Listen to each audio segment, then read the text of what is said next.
Hello and a very warm welcome to today's event organized by Euractiv and supported by METSA under the title Renewable Carbon and the Circular Economy, Unlocking the Role of Wood-Based Solutions. Today we're going to be discussing about how wood-based solutions align with the objectives of the European Commission's proposed EU Circular Economy Act, which aims to transform industrial resource use, minimize waste, and boost European competitiveness.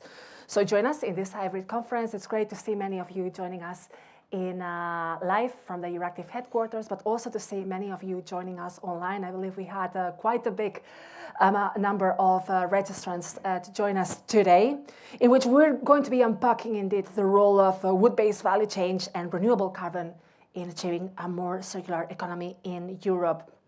Also to see how can the EU promote the use of wood in hybrid construction, the environmental benefits and the policy measures needed to unlock this potential.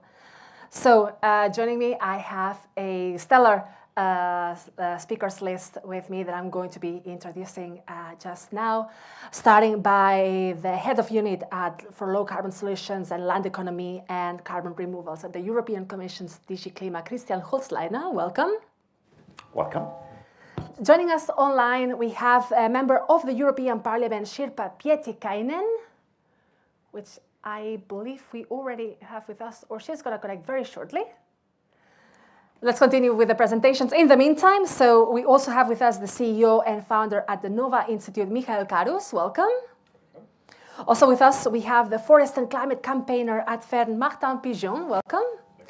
And last but not least, from our supporters for this event, the Executive Vice President at METSA Wood, Jaakko Antila. Welcome. Thank you. Thanks for having me. Well, thank you for also having us and enabling this important conversation.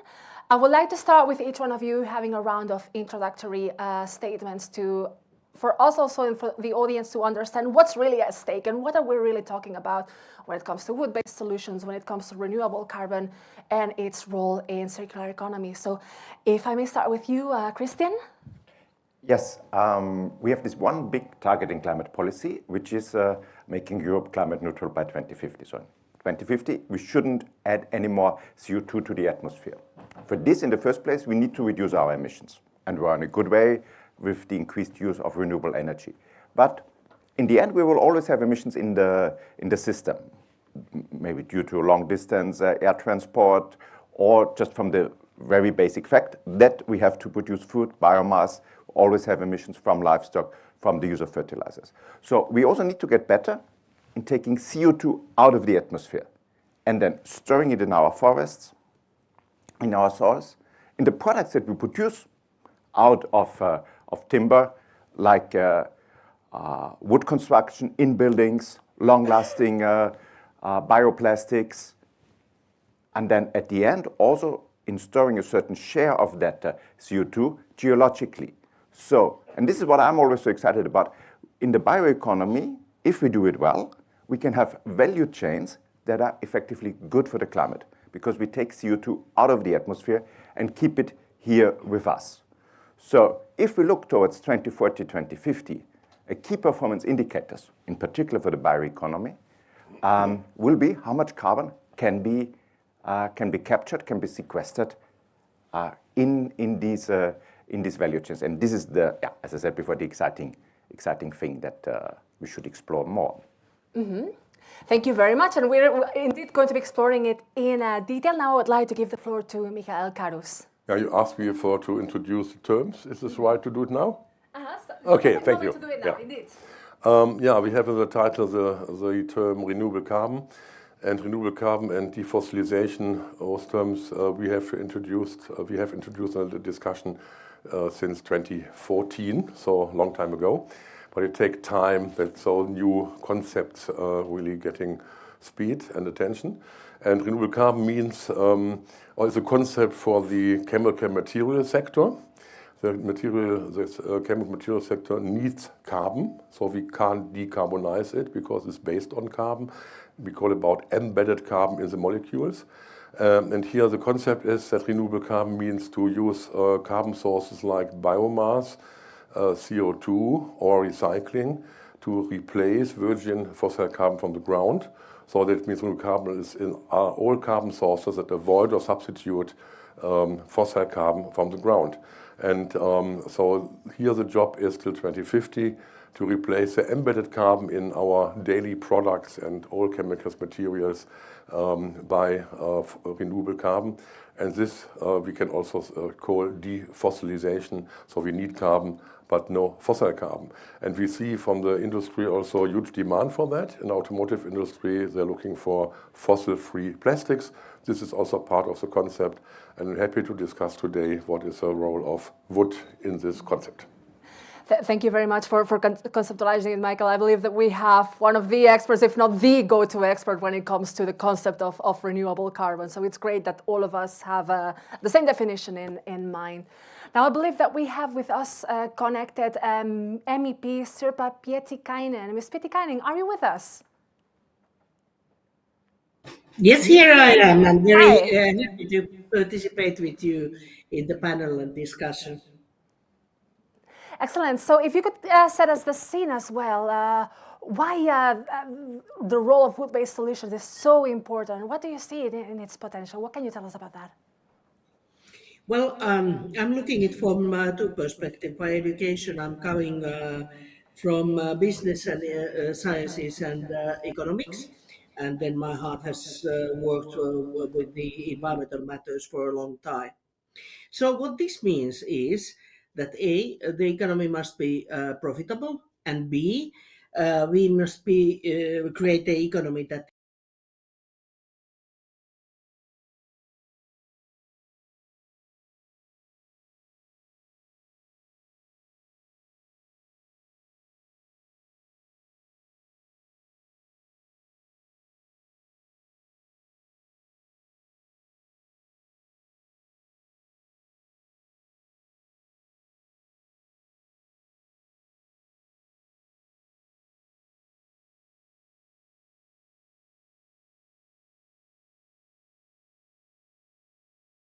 So there comes the big role of the wood. And I'm looking at it from the circular economy perspective.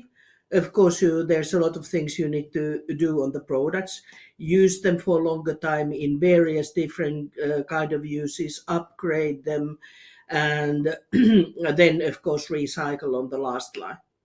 This all you can do with the wood.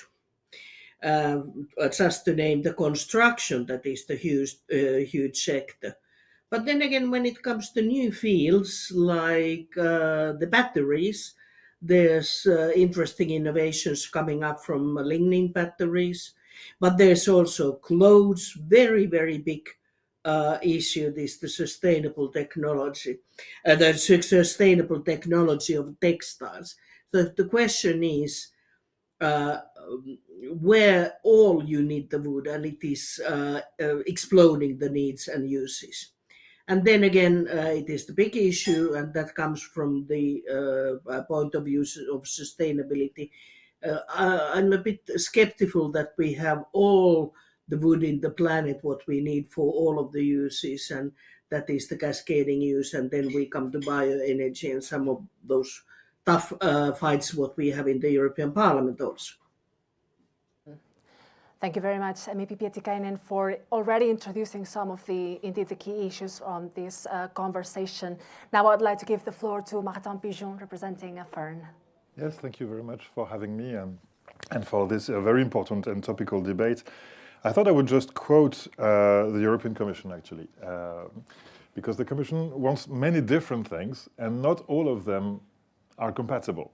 And this was an answer to the Q&A on the forest strategy, because we're not coming to this question from a blank sheet. The forestry industry is very old. The carbon sink is actually degrading in the EU. We are currently extracting actually too much wood from the forests, and it's about priorities. But it's not because carbon is renewable that it would be climate neutral. And that's important. And this is the quote from the Commission now.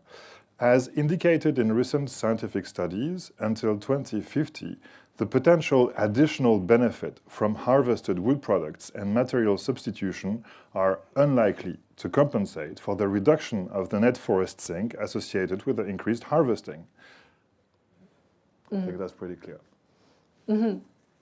That's already, I think, one of the questions for discussion that we're going to get back into. Before that, I would like to give the floor to Jaakko Antila, representing Metsä. Yes, thank you. And I think I will use this opportunity to tell a little bit about Metsä Group and the value chain that we have utilizing the forests. So Metsä Group is a Finnish forest industry company, and our parent company is actually a cooperative, which is then owned by more than 90,000 private Finnish forest owners.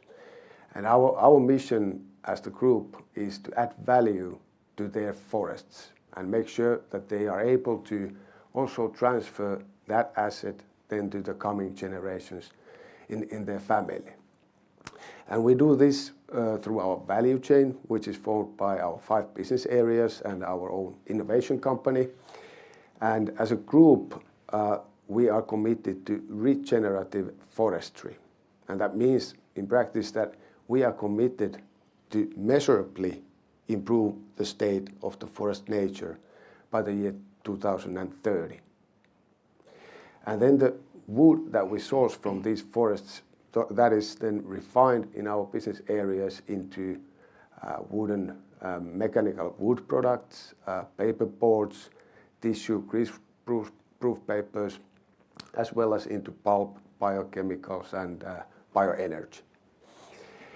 And what I would like to emphasize actually in this offering and the products that we produce is that they are not actually driving as such new consumption or sometimes even unnecessary consumption, but rather they are offering sustainable alternatives to the very basic needs the global population has in their everyday lives.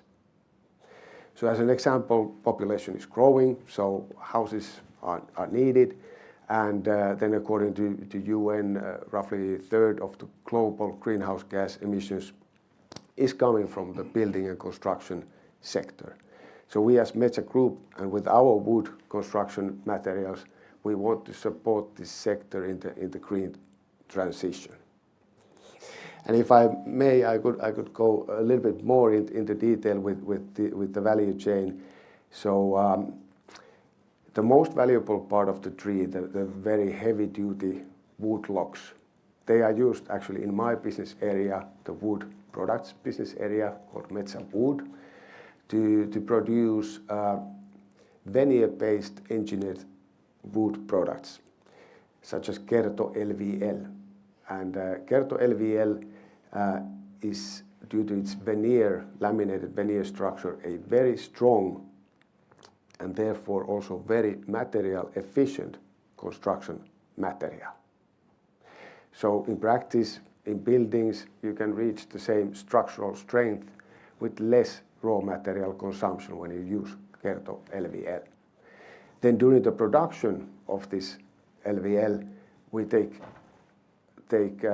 collect all the side streams, and they are then used in our bioproduct mills to produce other bio products.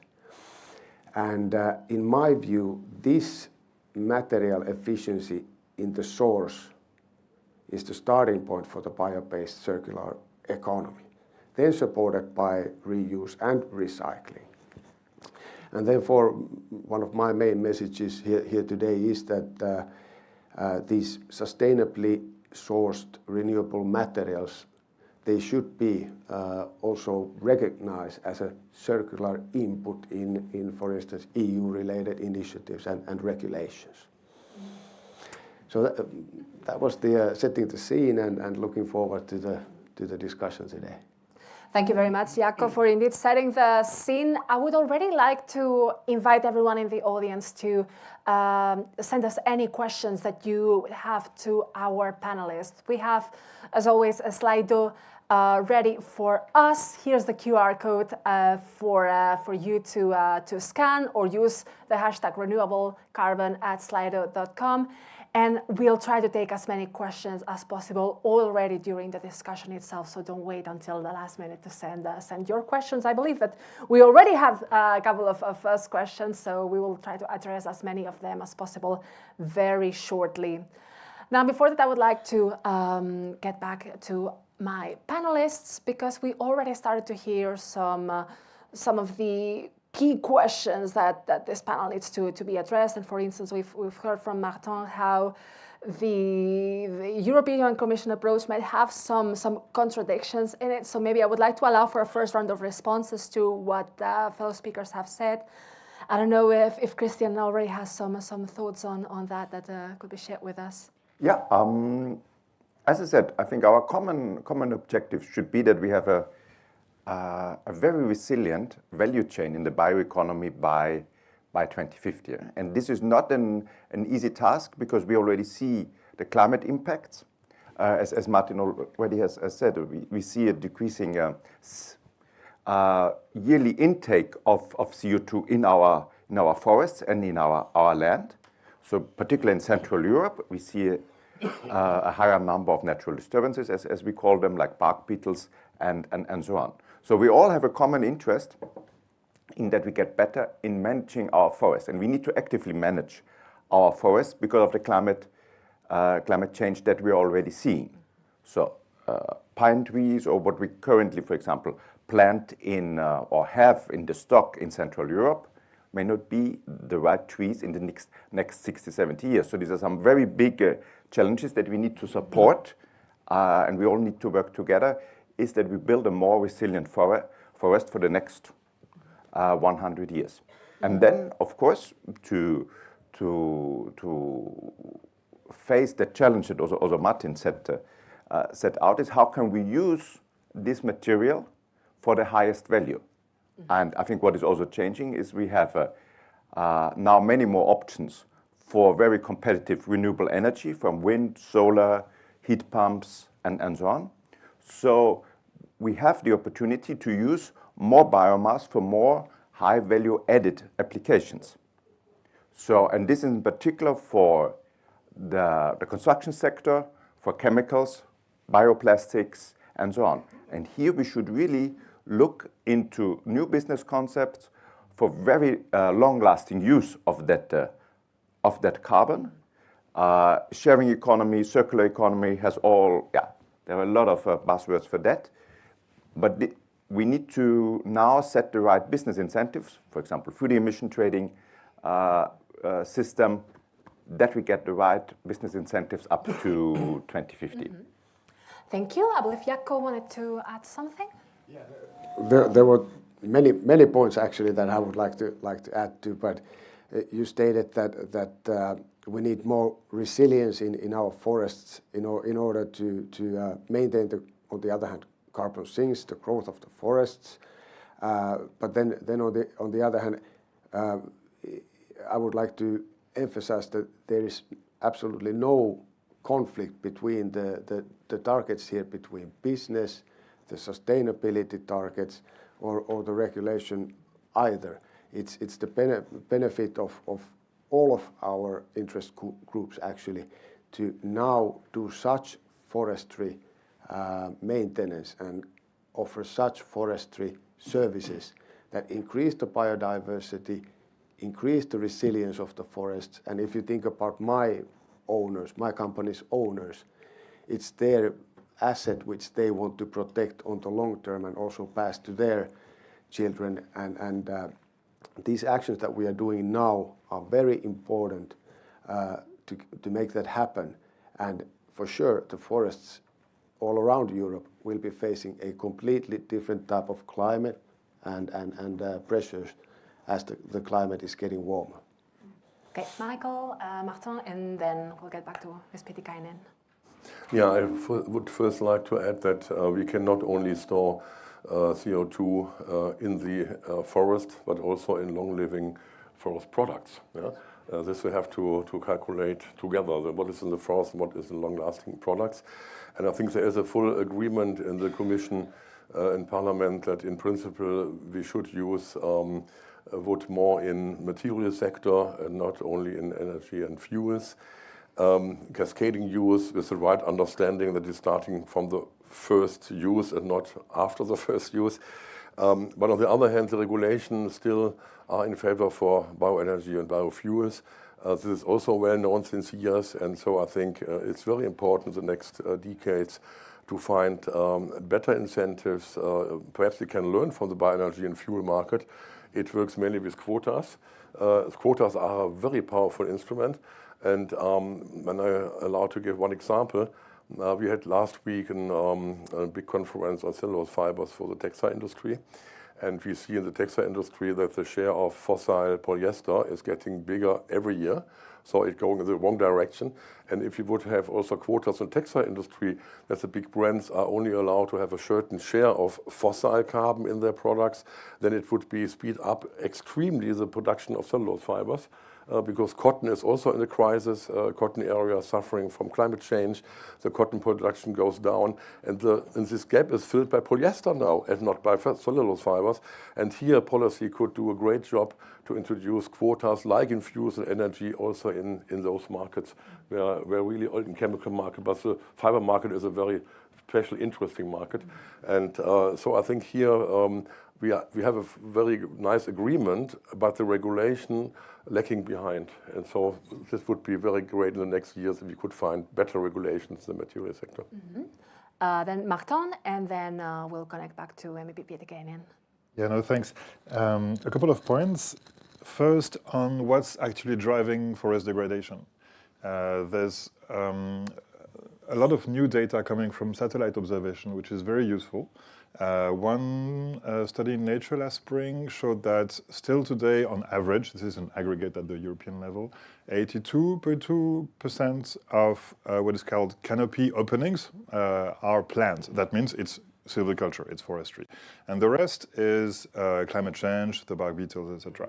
And you see that the overall proportion of disturbances in the forest increases, but that the proportion between the planned and the unplanned does not increase. It stays stable. So there's more and more wood and disturbances in forest and extracted from forest, but the common pressure of forestry and climate change are both increasing.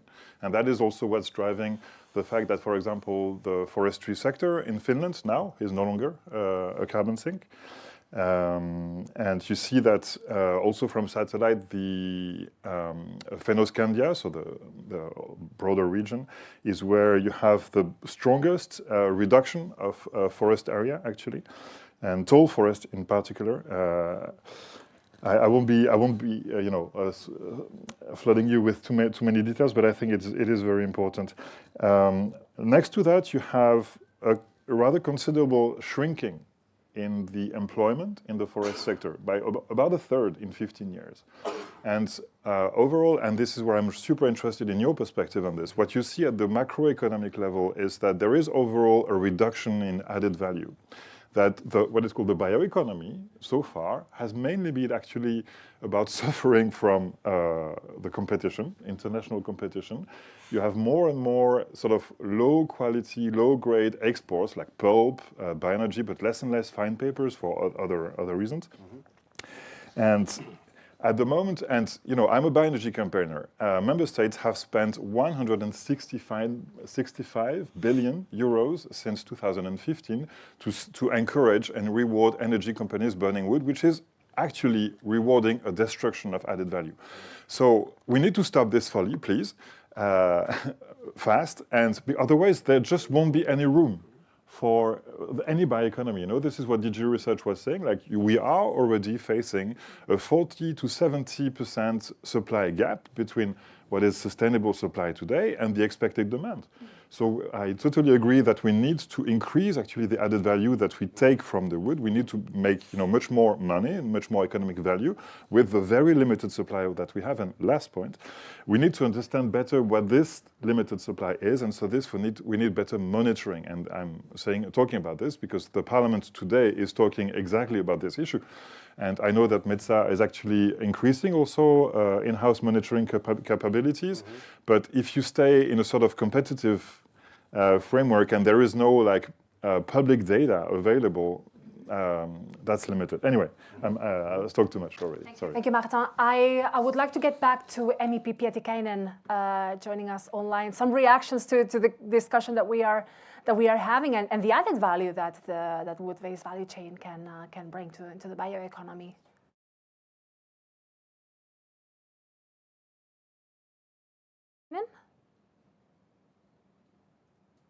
If you could turn the microphone on, Ms. Pietikäinen.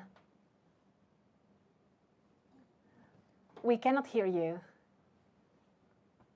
Okay. Sorry about this. Yes, actually, it is very easy to continue from this discussion on, and I agree about the majority of the points. First is that we need to create added value. And actually, it's bad news and it's good news. It's good news. Gold is very precious because it is rare. The point is that we think that forests, especially, and bioeconomy, it is a mundane resource, but not. It is a rare resource. And that's why it is valuable. And this should be good news for the industry and especially for forest owners. It is just sort of a changing a bit the style, how you produce, where you produce, and where the material is used. But of course, changes to all of us are always a bit difficult. And this is the something that I hope, and I see a lot of positive change happening in forest industry to really sort of embrace and to show the cascading use. How we can, in what pace can we use for stem cells, for new batteries, new chemicals, and all these new sort of niches that might not be the niche. I think that for rare earths, for example, this kind of new solutions or batteries are going to replace the materials in big time. And then the question is, are we in or are we out in this debate? And then, of course, the already existing and the textiles that was mentioned here, it is a huge. If we would turn all the textiles on wood-based, we wouldn't have enough forests in the globe, in the whole globe. So we need to do something about the amount of textiles that we are using and the recycling and all that. But the cotton is not the solution, nor climate, nor biodiversity base. We'll know microplastics and all that story. Plus, if you can use wood, there are two good extras what we get. More workplaces in Europe, probably better condition for people working in textile sector than it is nowadays globally. And secondly, a pretty good recycling system, because if you look how you recycle carbon, for example, paper, and in that way the carbon, and it creates sort of a upgrading streams there. You can use that in textiles also. So there are these kind of big positive stories, and we would need to see the bioeconomy as story of this upgrading. So this is not this kind of a old-fashioned area, but this is part of the innovation Europe and the digital Europe. And this goes then the big fight what we have indeed about the energy. And this is just on my opinion, this is not a matter of opinion and preference. In politics, we have a lot of issues that are matter of preference. Are we going to eat soup or are we going to eat spaghetti? Pasta. You can choose either. What is the right taxation? Should EU competencies be this or that? But then the amount of forests and the planetary boundaries, they are like doctor's diagnosis. You can't debate about that. You can debate whether you ignore it or you do something about it, but you can't debate about the fact that this is the political issue. Okay, then another point what I would like to raise, and there I would hope to have more sort of active forest ownership and forest industry voices broadly in Europe, is the restoration. And yes, indeed, Metsä Board has been doing quite activity here already. Congratulate what you have been doing, but this should be sort of the showcase. You can do it. And you need to understand the role of the forests and stop debating whether it is sink or whether you need to cut this or that much. It depends about the site.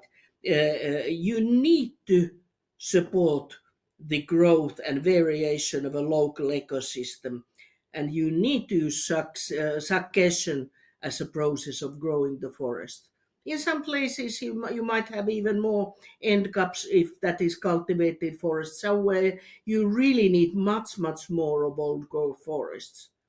And that needs to be taken in the limits, how much you can cut. It's like, if you overfish, then you overfish. And this is if you overcut, then you can do it momentarily, but you can't then create a sustainable, long-lasting bioeconomy on that. And because the changes are speeding up so fastly, the message needs to be that we do not have that much of a time to act. We need to do it pretty soon and with a steep learning curve. Stop you with this point, indeed, that the timing really is crucial and that we really need to accelerate those efforts. I believe Michael Karus had some comments that he wanted to make still as well. And then I'll move to the next question. Yeah, I had first a question to you. If you calculate your carbon sink, do you only calculate what is in the forest or also in the products you took out of the forest? Can you comment later, perhaps? To the general discussion whether wood is rare or not, we have just done a big modeling study. It took us 1.5 years to do it with a timber model from Thünen Institute in Hamburg on the availability of wood in the future. And the result is that the amount till 2050 will increase, and there are many other studies in the same result, between 40 and 50% more wood utilization in 2050. That seems to be surprising, but so wood is not a rare source, but we need all the wood also. And it's a global level now. If you go to European level, the increase is of course lower. And most of the wood comes in the future from Russia and China and other Asian countries. And the demand is mainly coming from the construction sector. The construction sector has the highest increases, the biggest shares. Construction, furniture, packaging, these are the big volumes. And then we come cellulose fibers, even if they grow, are relatively small to this demand. And then the chemical sector comes in addition with biorefineries. But by far the most is from construction, furniture and packaging. And we see in the world today that in many regions, especially in Asia, they grow more forest now to be ready to harvest it in 10, 20, 30 years. And so wood is an extremely important source of carbon and for material in the chemical sector. And in Europe, of course, it's not so extreme like on global level, but I think we should not underestimate what we all can do with the forest. And in addition, if you look to the global use of wood, then we have still about nearly 50% for fuel wood. Yeah? So this we can really replace, like you also said already, by solar, wind, hydro, and other sources. So when we take this in addition, then we have even more wood for the material sector. But we have to organize it. Monitoring is also a good point, but of course we have also to organize it. We have to make the right incentives, the right quotas, that really wood is used in the most important applications where we have no alternatives or where the footprint is much lower than in other materials. And this is a big job for the next decades to organize this in the right way. Definitely, and that leads me to the next question, which is that we've been discussing about the added value that the sector can bring. Is then construction, going back to Jaakko, one of the key sectors where there's the most potential to bring this added value? What can you tell us about that? I think that is a very potential sector for sure. And like mentioned already here, then the wood that is used in construction will store the carbon throughout its life cycle. And when it comes to carbon, then that is a big benefit.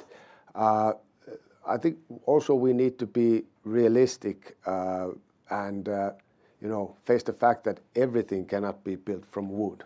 So there is limited amount of wood, and we just need to be smarter on how we use it in construction. And I think what is an important approach to be risen is that the hybrid solutions where you combine different materials in the use that they are most efficient in, that is really the key forward. So that wood is used where it makes sense and where you get the most benefit out of it. So I think that is a point that is quite often missed in the wood construction discussion.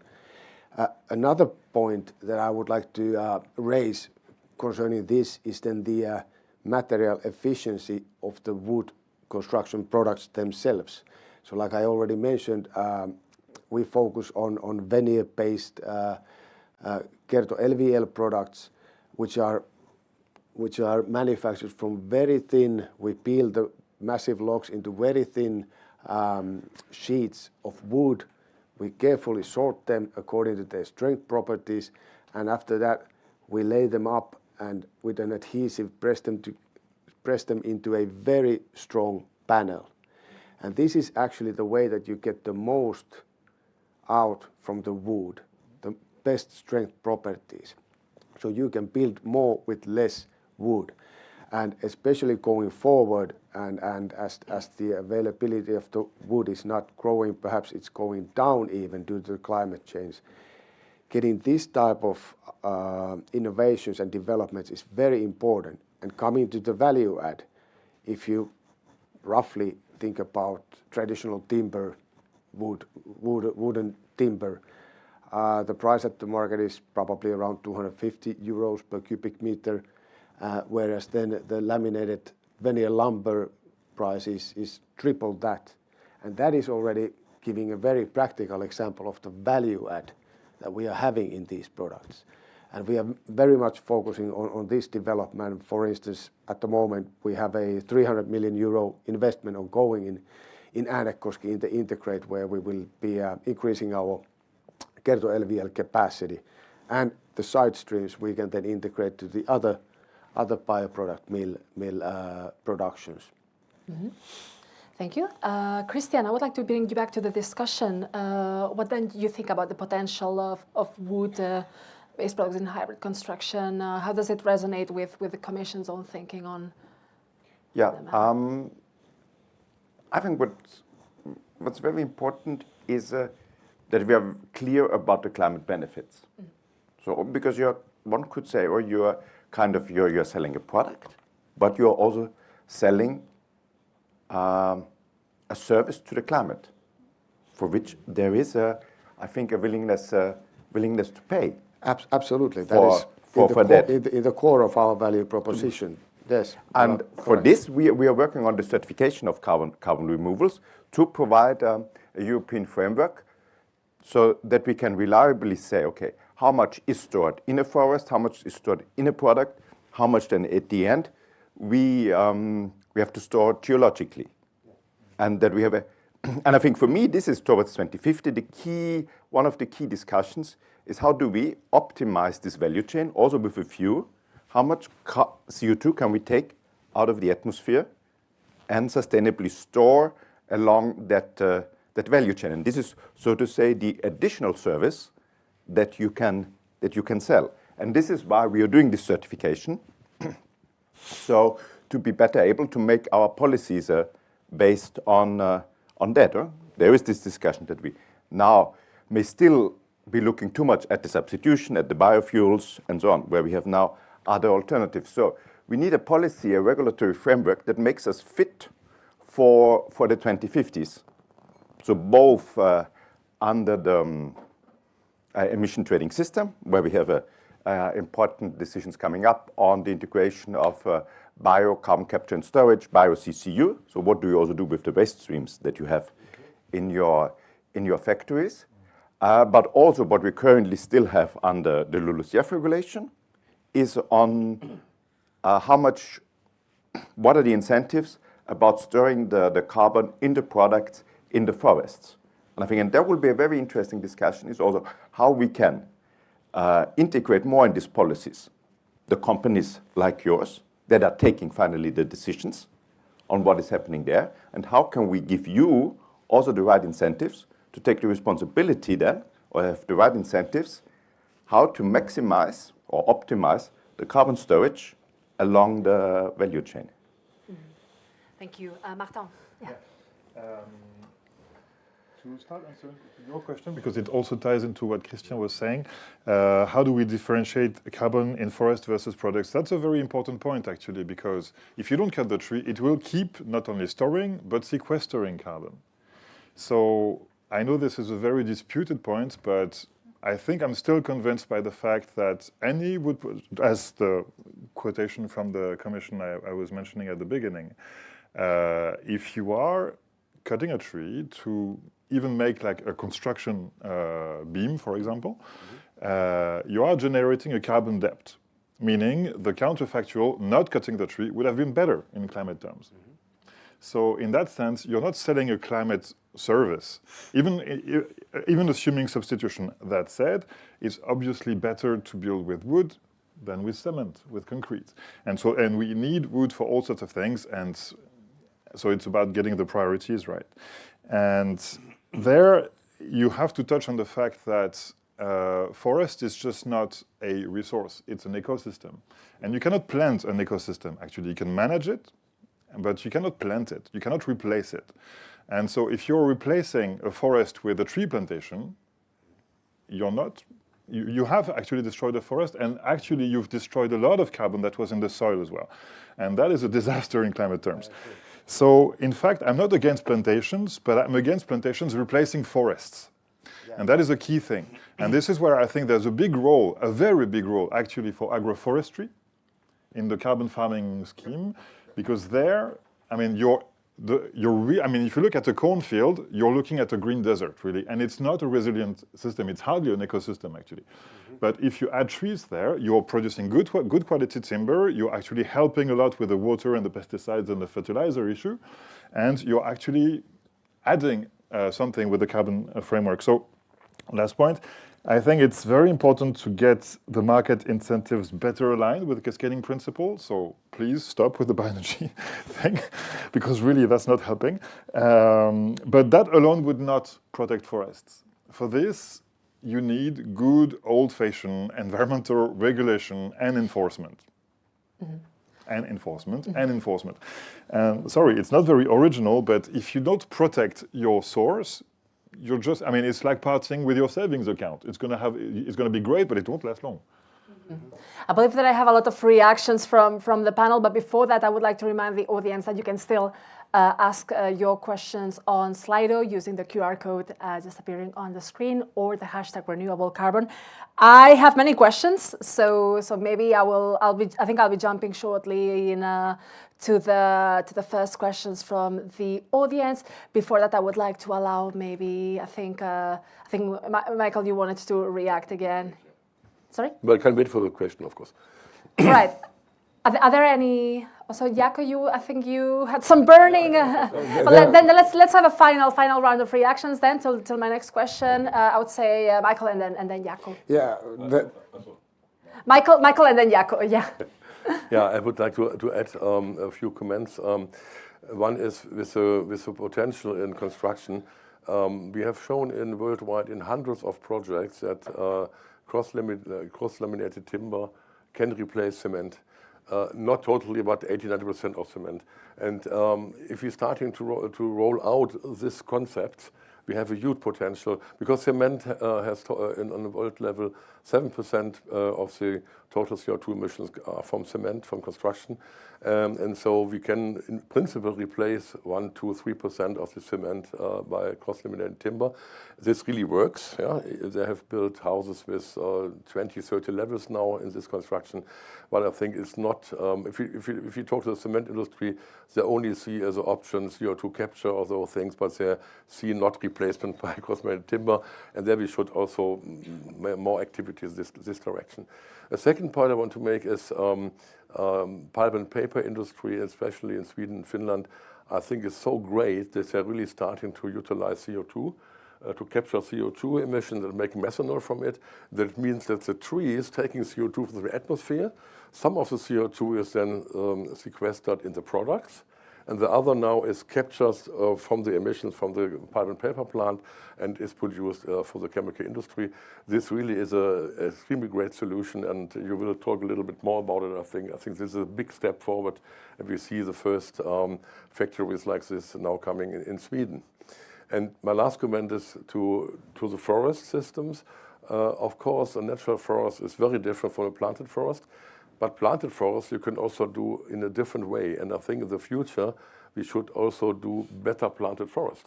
Because the existing certification, FSC and PFC, they don't care so much about biodiversity. And I think in the future, we could also imagine to have planted forests which are much more beneficial for biodiversity than today. And then we could also see a little bit different to a planted forest.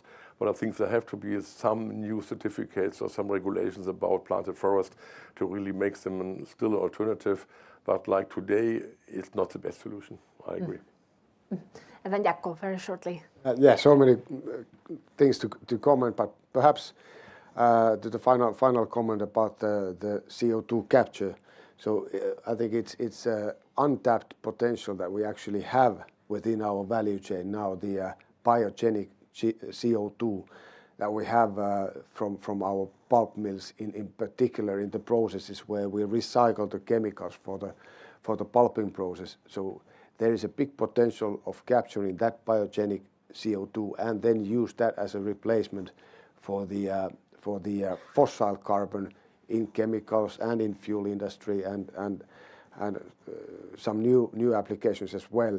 And perhaps here in Brussels, it's good to mention that I think through initiatives and regulations, that is a market, the bio CO2 market that could be supported and developed, and the market creation should be created more strongly, because that's still quite an untapped potential that we, for instance, in Metsä Group are currently developing and piloting also in one of our mills.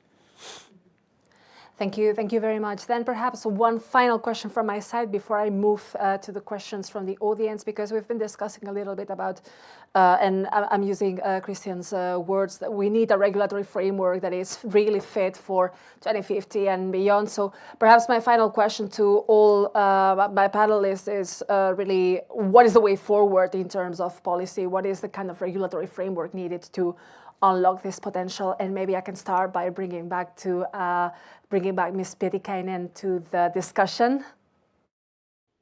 Thank you, and thank you for raising the question. I was eagerly waving my hands here and waiting for this comment.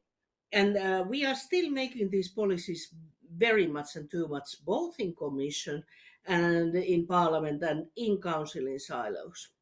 What I mean is that then we are talking about the bioeconomy and sustainable forestry. We should discuss also, and I ask you to be very brave, about omnibus regulation that came from the Commission to Parliament, where actually you are degrading the possibilities of companies on showing that they are doing good work. What is the saying on doing that kind of a thing right now, when you should actually give more incentive and possibilities for good companies and good practices to show themselves on for investments and to be choices by consumers and other actors? Then again, the same, you all remember the fights about the restoration. And we do have a big need in forest ecosystems. And yes, of course, we need, and we are going to use our forests, but we have to face that we have too little, both natural forests and old-grown forests. And this needs to be regulated. And these sort of environmental limits need to be shown in both financial regulation.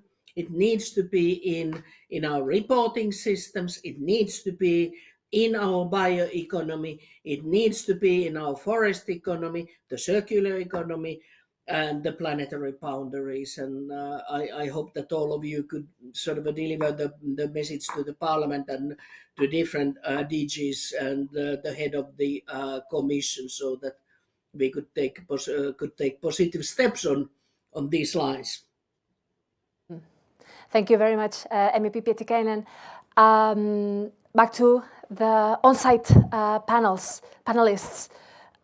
Maybe Martin this time can kick us off in terms of the regulatory framework, in terms of the way forward.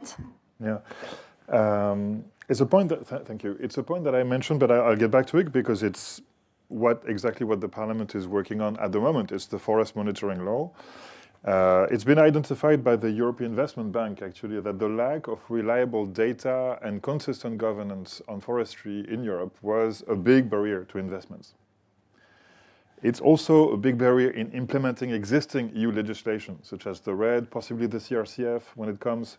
And right now, the Council and a majority in the Parliament is not doing a very good job with this fight, if I may say, for not very well placed sovereignty sensibilities, I would think, or maybe some governments are extremely sensitive to the pressure of their domestic forestry industry and they don't really want others to know what's going on. I don't know what exactly is the reason, but it's not looking great yet, and we need that text. We really badly need that text for implementation of existing legislation, yet alone, future legislation. That's the basics. What is the situation in European forest? How much wood do we have? Where is this going? How is the wood used? We don't have the data. We have very limited aggregated data at the European level, based on member states, self-reporting. It's not great, and it's actually been degrading in the past years. Then this is less news, but it's very important. In 2022, the European Parliament had a great 60% majority plenary position on the Renewable Energy Directive, which was to exclude primary woody biomass, essentially forest biomass, so that the incentives for bioenergy would only go to the side streams, to the residues of processing. Well, Sweden didn't like it, and unfortunately was at the head of the council at the time, so it destroyed everything, and there's very little left. There is the mention of the cascading principle is still there, but it's a principle. It doesn't mean much as long as you don't implement it. But that's a local decision, actually. But there are very encouraging examples, such as what Flanders here in Belgium is doing, in the way they are articulating the needs of the different industries and only essentially giving away the bioenergy subsidies when, in this case, it's the wood panel and the pulp and paper industries have shown that they could not do anything else, actually, with a particular shipment of wood. But Flanders is small, so they can do this at this scale. Can this be scaled up? I don't know. You need to be creative and inventive here. And when it comes to creating, incentives in the form of like quotas and mandates, mimicking what's been done at the bioenergy sector, coming from the bioenergy sector, a word of caution, because we know very well what a badly designed mandate can produce, and that is when you design it without looking at what's the supply. And if you design it as a proportion of the supply, then actually you're talking about the two things at the same time, and it's interesting. But for example, the RED didn't do that. The RED said told member states, you have to do like half of your renewable energy by 2040, and it's just easier to burn wood. So they're all doing it, and then they're all trapped by this kind of very strong incentive to use wood for renewable energy. And this is actually destroying added value, as I said. So I think you need to be very, very specific and to make the link with the supply and the resource in order to start getting the market incentives right. Mm-hmm. Thank you, Martin. Maybe I can have Michael, Christian, and then Jaakko.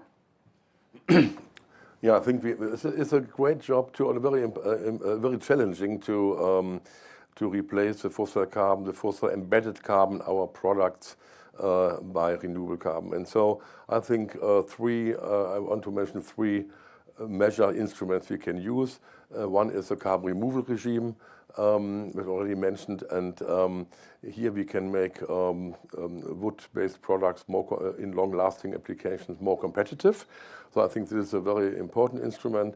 This is shaped by the Commission, but the member states have to set it in place, and I hope this will happen in the next years. So carbon removal is one important pillar. The second is quotas. I fully agree, quotas and mandates, I fully agree that there have to be, the supply is an important issue here, of course, but to replace renewable carbon, we have to go ahead, and I think we could have quota and mandates in the textile industry, in the construction industry, in the chemical industry. It could start with low quotas and mandates, but we need a starting point, that investment also from bioorganic CO2 utilization, that we're creating here markets for new innovation. Because we have in Europe not an innovation gap, we have an implementation gap. Yeah?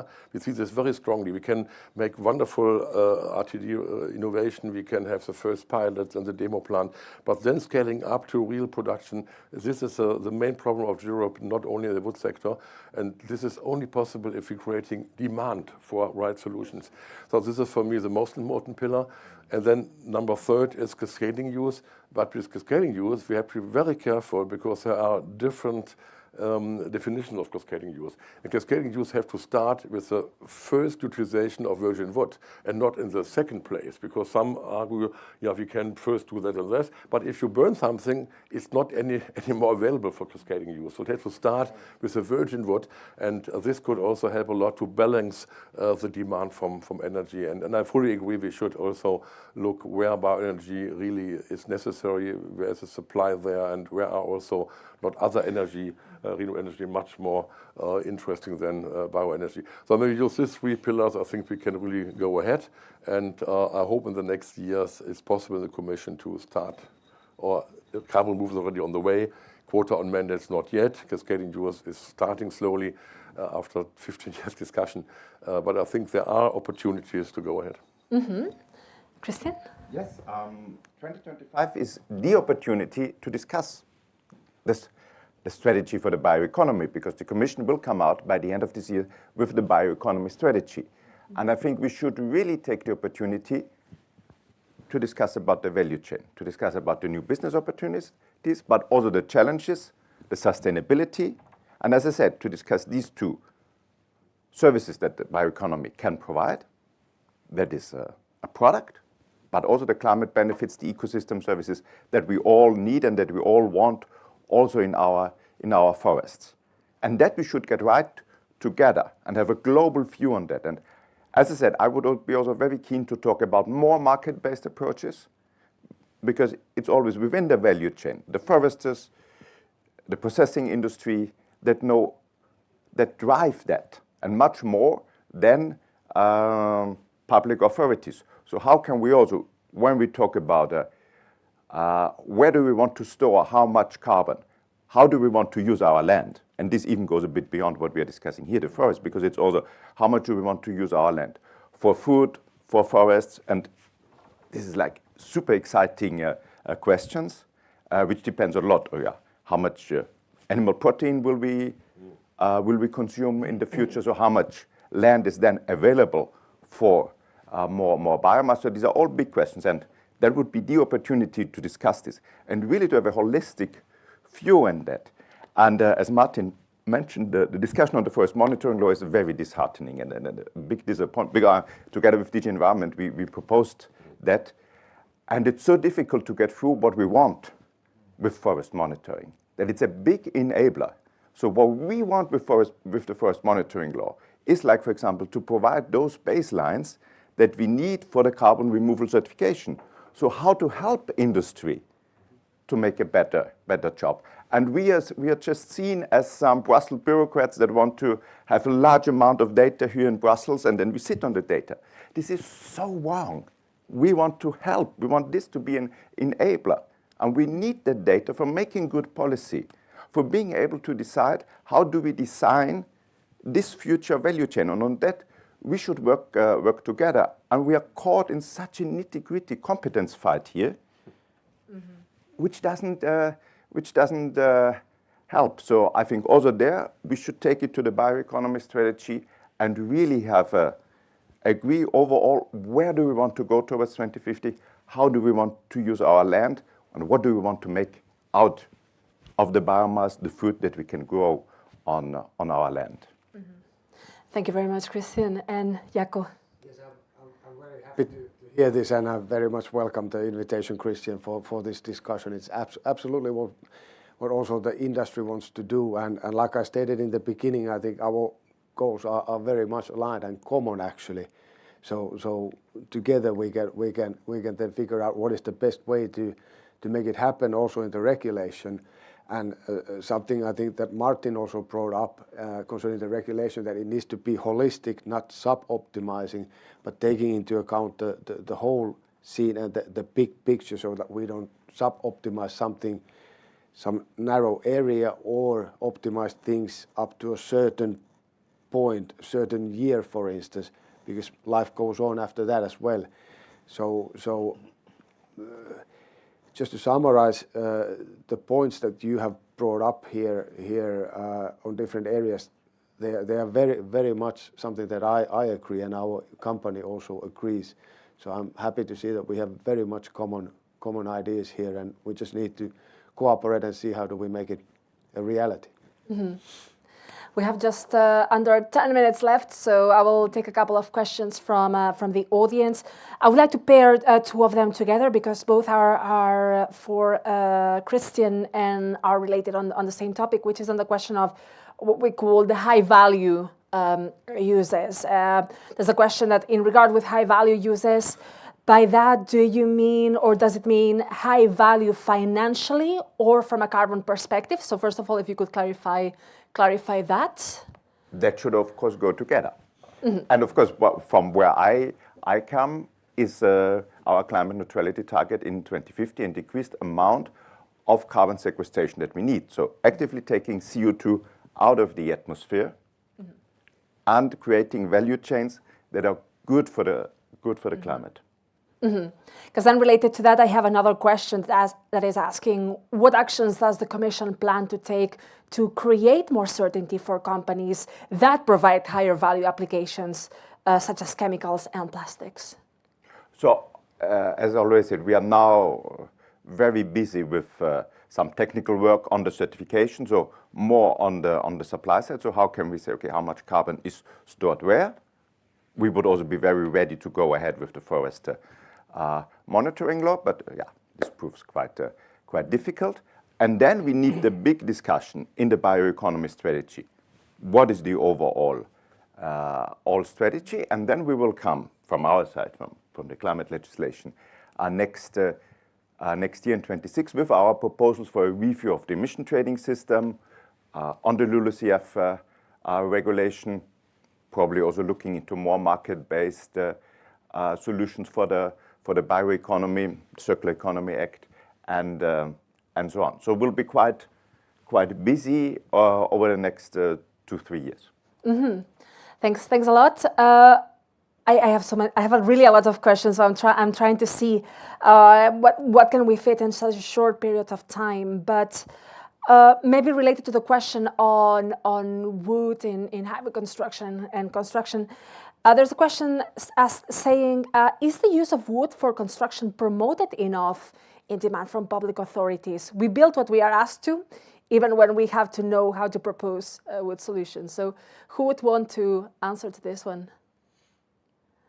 Because Jaakko. I can perhaps just mention that I think it would be a good way to lead the way to utilize more smart wood construction solutions in the public projects and facilities, so that for sure would bring it more to the open, and then perhaps encourage the private sector also to start using more wood in their buildings as well, and to create the infrastructure, infrastructure design standards for the wood construction. I think Yes. it's not promoted enough. When we're looking to big houses, the share of cement houses are, I think, 99% or even more.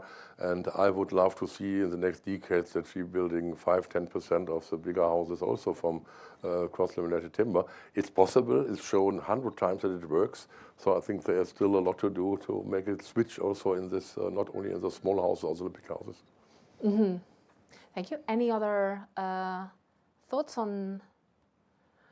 Yes, Martin. Martin. I mean, we just released a study 2 weeks ago done by Swedish academics that tests something very simple. What's the heat benefit of using wood for either fuel or insulation? Yeah. And it's very interesting.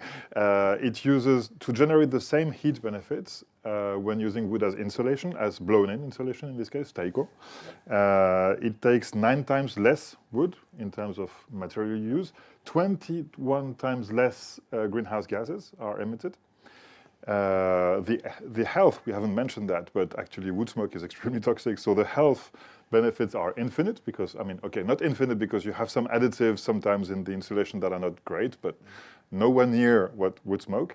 But it is more costly still after 70 years to use wood as insulation rather than wood pellets. So it says something about the pricing and where it's not going, the part of the pricing that's not done right here. Very impressive data. Yeah. Mm-hmm. Then, since we just have a couple of minutes left, I would like to ask every one of you for perhaps a final statement. What is one message that you want the audience to take with them back home as a final conclusion?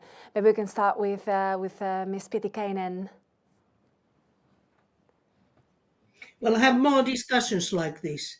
Get the environmental specialists, the commission, industry, and of course forest owners together, and the politicians, and hopefully the media, like you're active in this case, to have a different kind of a debate instead of this polarized history, the Walking Dead, or the new way. To really understand what the new way is and how do we get there. Thank you very much. Christian? No, I very much agree on that because I'm now also on the jump to a discussion because I also do a lot of agriculture. Mm-hmm. And I think if you have there a discussion also with the big food processors, it's a different one than when you talk to the forest value chain. So there's much more discussion about sustainability, much more discussion about the responsibility that the big food processors are taking for their value chain. So if we can use 2025 and the bioeconomy strategy to also move here in this direction of a more integrated discussion, as I said, both about the sustainability, both about the business opportunities that we have, I think then within 1 year from now, we will be in a much better place. Mm-hmm. Thank you very much. Michael Karus? Yeah, I think with the right policy framework in place, the wood sector has a huge potential in a wide range of applications, keeping also potential risk, of course, in mind. If you find here the right compromise, I see a very promising future for the wood sector. Mm-hmm. Thank you. Martin? Thanks. Yeah, we all need the common things. It's not clear sometimes that the path to get there is clear. I would say that it's a bit of a broken record for me, but whatever you do, don't make things worse. This is coming from the Panelist. No, because we are talking about a companion ecosystems that are in crisis today because of us and because of climate, which is actually due to us. But anyway, but it's not. It's not the same timing, you know. So I mean, the onus is on us and us individually, but also us governments, us companies, us NGOs, etc.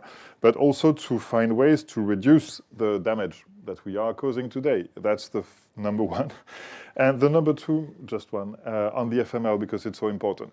Do you want your forest data to be delivered by a public sector in Europe or by Google, for which you will have to pay? Because that's the alternative, essentially, we have now. Thank you. And Jaco. Yeah, so I tend to agree with Sirpa that this discussion should be continued, and actually I'm feeling very inspired and excited about the discussion today. And Christian, you said that this year will be a year to make the difference. So very excited to continue the discussion and take also several participants within those discussions, because I think we have very common goals and we just need to work together to turn it into really practical policies and strategies on the EU level. So thank you a lot. Indeed, I think it's been really great to see the alignment in this conversation and how these different ideas are coming together. So, indeed, this is an important year for the EU's work on bioeconomy. So let's continue these conversations, and I'm sure that within Euractiv we'll have plenty of spaces to continue this conversation. In the meantime, you can continue sharing your impressions about today's event using the hashtag EA Debates, and stay in touch with the different other events that Euractiv is organizing. I believe there's going to be plenty of them across different topics in the next few days and even in the next few hours already. This is quite a busy room today. So thanks to everyone who has joined either in person or as well online. Thanks to our wonderful panelists for what's been a very insightful conversation. And see you next time. Thank you so much.